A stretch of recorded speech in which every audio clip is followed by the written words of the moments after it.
नमस्कार दोस्तों, स्वागत है आप सभी का हमारे चैनल केवल एकेडमी पर।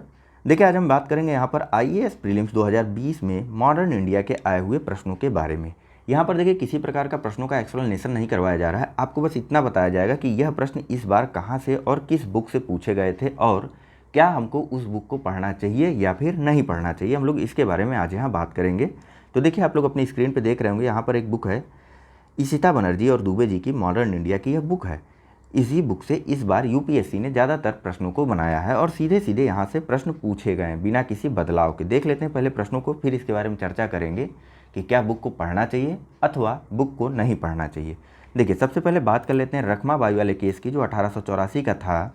इसमें ऑप्शन दिया हुआ था कि महिलाओं को शिक्षाधिकार, सहमति की आयु, दाम्पत्य अधिकारों का प्रत्यास्थापन।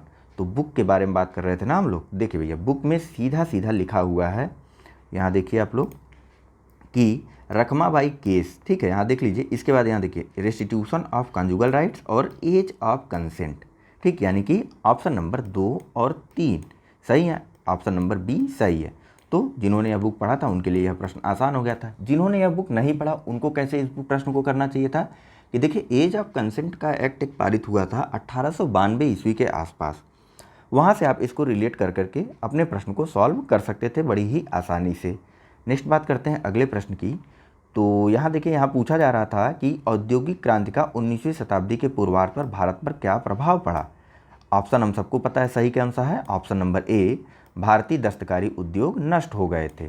तो इस बुक को कैसे रिलेट करते हैं, तो देखिए, बुक में सीधा सीधा लिखा हुआ है, एक पूरा का पूरा पैराग्राफ बनाया गया है, औद्योगिक क्रांति से भारत की डोमेस्टिक इकोनॉमी पर क्या क्या प्रभाव पड़ा इस बारे में, और यहीं से इन्होंने प्रश्न उठाया और सीधे आपसे पूछ लिया। हालांकि इस प्रश्न के बारे में हम अपनी पॉपुलर बुक, जो हमारी स्पेक्ट्रम, जिसे हम लेते हैं और पढ़ते हैं, वहाँ से भी इस प्रश्न को आसानी से सॉल्व किया जा सकता था। चलिए अगला प्रश्न देखते हैं। देखिए, अगला प्रश्न है, वेलेजली ने फोर्ट विलियम कॉलेज की स्थापना किस लिए की थी। ऑप्शन और सही आंसर हम सबको पता है, वह ब्रिटिश नागरिकों को भारत में प्रशासन हेतु प्रशिक्षित करना चाहता था। बुक को रिलेट करते हैं, कहाँ से बुक रिलेट हो रही है, तो देखिए, बुक में सीधा सीधा लिखा हुआ है कि Wellesley drive to train the company servants toward improved rule through better knowledge of Indian custom measures reflected in the establishment of Fort William College in Kolkata. ठीक है, यानी कि भारतीय नागरिकों में, ब्रिटिश नागरिकों को भारत में प्रशासन हेतु प्रशिक्षित करने के लिए कलकत्ता में फोर्ट विलियम के कॉलेज की स्थापना की गई थी वेलेजली के द्वारा। सीधा सीधा यहाँ से प्रश्न उठाया गया और आपसे पूछ लिया गया।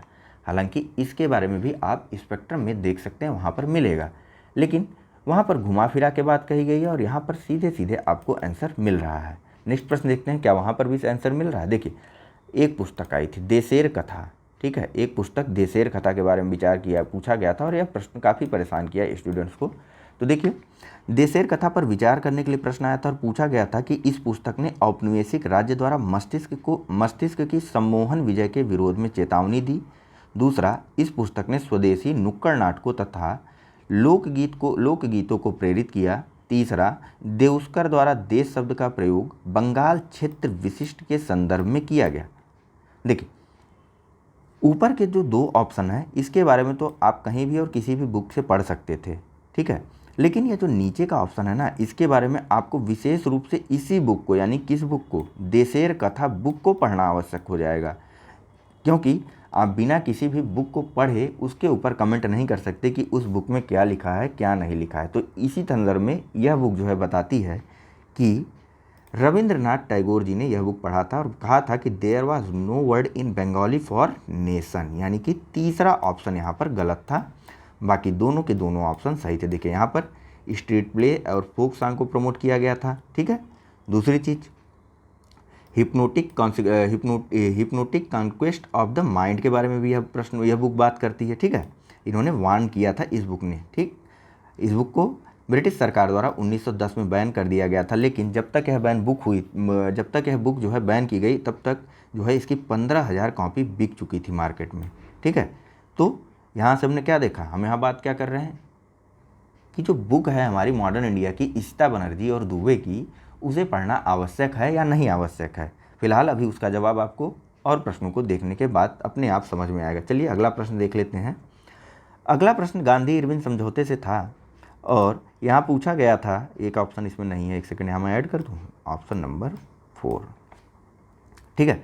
तो देखिए यहाँ पर पूछा गया था कि गांधी इरविन समझौते में क्या क्या सम्मिलित था। हालांकि हिंदी माध्यम के संदर्भ में यह प्रश्न गलत आया था, असहयोग आंदोलन नहीं था, यहाँ पर सविनय अयोग्या आंदोलन था, ठीक है।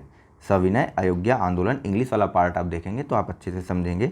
इस प्रश्न को लेकर काफ़ी विवाद भी है और जो हिंदी माध्यम के स्टूडेंट हैं उनके द्वारा जो है काफ़ी ज़्यादा आपत्ति भी दर्ज की गई है, ठीक है। चलिए फिलहाल बात कर लेते हैं इस प्रश्न के सही उत्तर के बारे में और क्या यह बुक जो है वहाँ से इस प्रश्न का आंसर देती है।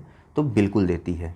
पेज नंबर 338 आप देखेंगे, यहाँ पर गांधी इरविन समझौते के बारे में पूरी की पूरी बात कही गई है, ठीक है। और सही आंसर हम सबको पता है, सही आंसर इसका ऑप्शन नंबर बी था, 1, 2 और 4, 3 नहीं 4, 1, 2 और 4 इसका सही आंसर था। तीसरा कथन इन्होंने गांधी जी की बात को मानने से इरविन ने इनकार कर दिया था कि जो पुलिस जातियों की जांच होनी है वह नहीं होगी, ठीक है। चलिए आगे देख लेते हैं और अन्य प्रश्न के बारे में बात करते हैं। यहाँ पर एक प्रश्न आया था कि भारत के इतिहास के संदर्भ में उलगुलान अथवा महान विद्रोह जिसे ग्रेट तुमुल्ट निम्नलिखित में से किस घटना का विवरण था, यह पूछा गया था। सही आंसर हम सबको पता है कि बिरसा मुंडा का जो विद्रोह हुआ था 1899 से 1900, उसमें ही ग्रेट तुमुल्ट या उलगुलान कहा गया था, ठीक है। तो देखिए इस बुक में क्या बात की गई है, हाँ बिल्कुल बात की गई है इस बुक में। कहाँ पर, देखिए सीधा सीधा इन्होंने ग्रेट तुमुल्ट शब्द यहाँ पर दे दिया, ठीक। डायरेक्ट यहाँ से यूपीएससी ने प्रश्न उठाया और आपसे पूछ लिया, ठीक है। तो मतलब क्या है, मतलब साफ है कि इस बुक से इस बार यूपीएससी ने काफ़ी प्रश्न पूछे हैं, ठीक है। और क्या हमको अब देखें हमारा आंसर क्या आता है कि इस बुक को हमको पढ़ना चाहिए या फिर नहीं पढ़ना चाहिए। तो आंसर है नहीं,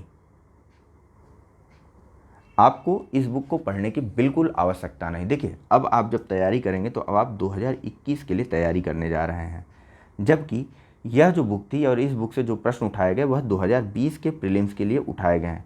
यूपीएससी जैसे आप जानते हैं हमेशा बदलाव करता रहता है, कोई ज़रूरी नहीं कि यूपीएससी इस बार या फिर अगली बार आपसे उसी बुक से प्रश्न उठा करके पूछे। बेहतर ऑप्शन क्या होगा फिर, बेहतर ऑप्शन होगा ज़्यादा से ज़्यादा प्रश्नों को सॉल्व कीजिए, ज़्यादा से ज़्यादा टेस्ट सीरीज को सॉल्व कीजिए और लगातार प्रश्नों से टच रहिए या फिर प्रश्नों को सॉल्व करते रहिए, लगातार कंटिन्यूटी अपनी बनाए रखिए, ठीक है। तो फिलहाल हम यहाँ इसी के बारे में बात कर रहे थे। और हाँ एक चीज़ और है कि अगर आपको यह बुक चाहिए होगी तो उसको मैंने जो है अपने फेसबुक ग्रुप में, जो कैवेल IAS PCS का फेसबुक ग्रुप है वहाँ पर भी डाल दिया है और साथ ही साथ टेलीग्राम चैनल पर भी यह बुक डाल दी गई है। अगर आप चाहें तो आसानी से वहाँ से डाउनलोड कर सकते हैं, पढ़ने की इच्छा हो तो ज़रूर पढ़िए, कोई मना ही नहीं है। लेकिन हाँ आपके पास जो आपकी बुक है स्पेक्ट्रम है उसी को कई बार पढ़िए। आपने देखा कि यहाँ पर हमने कई प्रश्नों का उत्तर जो हमें जो है अपने स्पेक्ट्रम के बुक से मिल जाते हैं, जैसे ये उलगुलान या महान विद्रोह वाला प्रश्न हो गया, अथवा ग्रेट तुमुल्ट शब्द वहाँ नहीं मिलेगा, ठीक है, लेकिन यह आप आसानी से प्रश्न कर सकते हैं। दूसरा गांधी इरविन समझौते से संबंधित वहाँ पर आपको प्रश्न मिल जाएगा आपकी स्पेक्ट्रम में ही, ठीक है। यह प्रश्न बिल्कुल नहीं मिलेगा स्पेक्ट्रम में। फोर्ट विलियम कॉलेज की स्थापना के बारे में भी प्रश्न आपको वहाँ पर मिल जाएगा। लेकिन अगर बात करें इसकी रखमाबाई केस की, तो रखमाबाई केस से संबंधित कोई भी फैक्ट जो है या फिर कोई भी जानकारी आपको स्पेक्ट्रम में नहीं मिलेगी। लेकिन यह औद्योगिक क्रांति के पूर्वार्ध का पड़ा प्रभाव, इसके बारे में भी जानकारी आपको स्पेक्ट्रम की बुक से आसानी से मिल जाएगी।